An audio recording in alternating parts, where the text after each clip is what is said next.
ஒரு சிட்டியில் சிவசக்தி டெக்ஸ்டைல்ஸ் அப்படின்னு ஒரு துணிக்கடை நடந்துட்டு இருக்கு. அந்த கடையில் 15 வருஷமா வேலை பார்த்துட்டு இருக்கவர் தான் ராமையா. வயசு 50 இருக்கும். எப்போதுமே வெள்ளை சட்டை, பழைய சைக்கிள், மெதுவான சிரிப்போட இருப்பார். கடை உரிமையாளர் கூட சொல்வார், ராமையா மாதிரி ஒரு நம்பிக்கையான ஆள் கிடைக்கவே மாட்டாங்க அப்படின்னு. ஆனால் ராமையோட வாழ்க்கை அவ்வளோ சுலபம் இல்லை. மனைவிக்கு உடல்நிலை சரியில்லை, மகள் கல்லூரி படிப்பை முடிக்கணும், மகன் வேலை தேடி அலைஞ்சிட்டு இருக்கான். அந்த குடும்பம் முழுவதும் ராமையாவின் மாத சம்பளத்தை நம்பிதான் இருக்கு. இப்படி போயிட்டு இருக்கப்போ ஒரு நாள் கடைக்கு ஒரு புதிய மேனேஜர் வராரு. பிரவீன், வயசு ஒரு 30 இருக்கும்.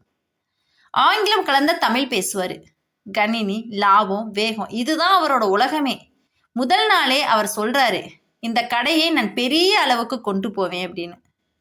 பழைய ஊழியர்கள் எல்லாம் பயப்பட ஆரம்பிச்சாங்க. ஏன்னா பிரவீன் ஒரு விஷயத்தை வெறுக்க ஆரம்பிக்கிறாரு, மென்மையான மனிதர்களை. அவரோட பார்வை நேரா ராமையாவை தொட்டதுன்னு தான் சொல்லணும். ஒரு நாள் கடையில கூட்டம் அதிகம்.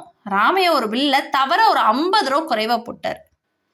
பிரவீன் எல்லாரின் முன்னிலும் கத்த ஆரம்பிக்கிறான், இந்த வயசுல வேலை செய்ய முடியலன்னா வீட்டிலேயே உட்காருங்க.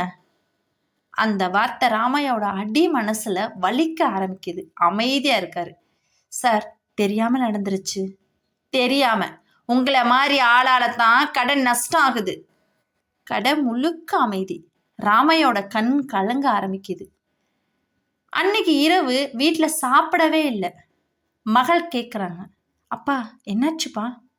ஒன்றும் இல்லைம்மா. ஆனால் அவரோட மனைவி மட்டும் புரிஞ்சுக்கிறாங்க, வேலையில் ஏதாவது நடந்திருக்கும் அப்படின்னு. ராமையா மெதுவாக சிரிக்க ஆரம்பிக்கிறாரு. நம்மளோட வாழ்க்கையே இப்படி தானே, பழகிருச்சு. ஒரு வாரம் பயிற்சி. கடையில் ஒரு பணக்கார பெண் துணி எடுத்துகிட்டு போகிறாங்க. அவங்களோட துணி விலையை விட அதிகமாக 25,000 ரூபாய் அதிகமாக கொடுத்துட்றாங்க.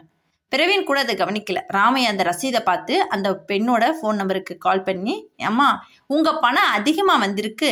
அந்த பெண் ரொம்ப அதிர்ச்சி அடைகிறான். இந்த காலத்தில் கூட இப்படிப்பட்ட நேர்மையானவர்கள் இருக்கிறாங்களா அப்படின்னு. உடனே அந்த பெண் கடைக்கு வர்றாங்க. அந்த பெண் சாதாரண வாடிக்கையாளர் இல்லை, அந்த டெக்ஸ்டைல்ஸ் நிறுவனத்தோட உரிமையாளரோட சகோதரி தான். அவர் எல்லாத்தையும் கவனிக்கிறார். ராமையாவோட நேர்மை, பிரவீனோட அகந்த, எல்லாத்தையும் பார்க்குறாங்க. அடுத்த நாள் உரிமையாளர் கடைக்கு வர்றாரு. உரிமையாளர் எல்லாத்தையும் கூப்பிடுறார். நேற்று நடந்த விஷயம் எனக்கு தெரியும். பிரவீன் உடனே சிரித்தார். ஆம் சார், நல்ல விஷயம். ஆனால் உரிமையாளர் முகம் கடினமாக இருந்துச்சு. நல்ல விஷயம் ராமையாவின் நேர்மை, கெட்ட விஷயம் நீங்கள் அவரை நடத்தின விதம். கடையே ரொம்ப அமைதியாக இருக்கு. 15 வருஷமா இந்த மனிதர் இந்த கடையை குடும்பமாக பார்த்துருக்காரு. ஆனால் நீங்கள் லாபத்தை மட்டுமே பார்த்துருக்கீங்க. பிரவீன் தலைகுனிறாரு. இப்படி பல நாட்கள் கழித்து ராமையா ராஜினாமா கடிதத்தை கொண்டு வந்து கொடுக்குறாரு. எனக்கு வயசாயிடுச்சு சார். உரிமையாளர் அதிர்ந்து போறாரு. ஏன் ராமையா? அவர் சிரிக்கிறார். உடம்பு சோர்ந்துருச்சு, ஆனால் மனசு இன்னும் வேலை செய்யணும்னு சொல்லுது. அன்னைக்கு அவருக்கு கடைசி சம்பளம் கொடுக்கப்பட்டது. கவரை வாங்கிய போது அவரோட கைகள் நடுங்குது. ஏன்னா அந்த சம்பளத்துல அவரோட வாழ்க்கையின் 15 வருட உழைப்பு இருந்தது. ராமையா வெளியே சொல்லும்போது உரிமையாளர் அவரை, ஒரு நிமிஷம். அவர் எல்லோரும் முன்னும் சொல்றார், இந்த கடைக்கு மேனேஜர் தேவையில்லை, முதல்ல மனிதன் தேவை. அதுக்கப்புறம் ராமையா கிட்ட போறாரு, நீங்க வேலைக்காரர் இல்லை, இந்த கடையோட மரியாதை. அவர் ராமையாவை ஆலோசகராக மீண்டும் வேலைக்கு அழைக்கிறார்.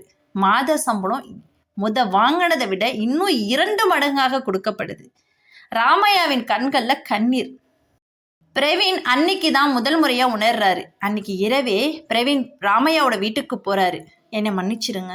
ராமையா சிரிக்கிறாரு. தவறு எல்லாரும் செய்வாங்க, ஆனா அதை உணர்றது தான் பெரிய விஷயம். பிரவீன் முதல் முறையாக வாழ்க்கையின் பணிவை கத்துக்கிறாரு. சில மாதங்கள் கடந்து போது அந்த கடை அந்த ஊர்லயே மிகவும் மதிப்புள்ள கடையாவே மாறிடுது. காரணம் என்ன தெரியுமா? நல்ல லாபம் இல்லை, அங்க இருக்கிற வேலை செய்யற மனிதர்களோட நல்ல மனசு தான். ஒவ்வொரு ஊழியரும் ராமையா சொல்றதை கேட்குறாங்க. காசு எப்போ வேணாலும் சம்பாதிச்சிடலாம், ஆனால் நம்பிக்கை சம்பாதிக்கிறதா ரொம்ப முக்கியம். நேர்மை ஒரு நாள் கண்டிப்பாக மதிப்பு பெறும். வயதை வைத்து மனிதர்களை குறைத்து மதிப்பிடக்கூடாது. பணம் இல்லாத ஒரு அறிவு பயனற்றது. பணத்தை விட மனித நேயம் பெரியது. ஓகே ஃப்ரெண்ட்ஸ், இந்த வீடியோ உங்களுக்கு பிடிச்சிருக்கும் நம்புறேன். மறக்காம லைக் அண்ட் சப்ஸ்கிரைப் பண்ணுங்க.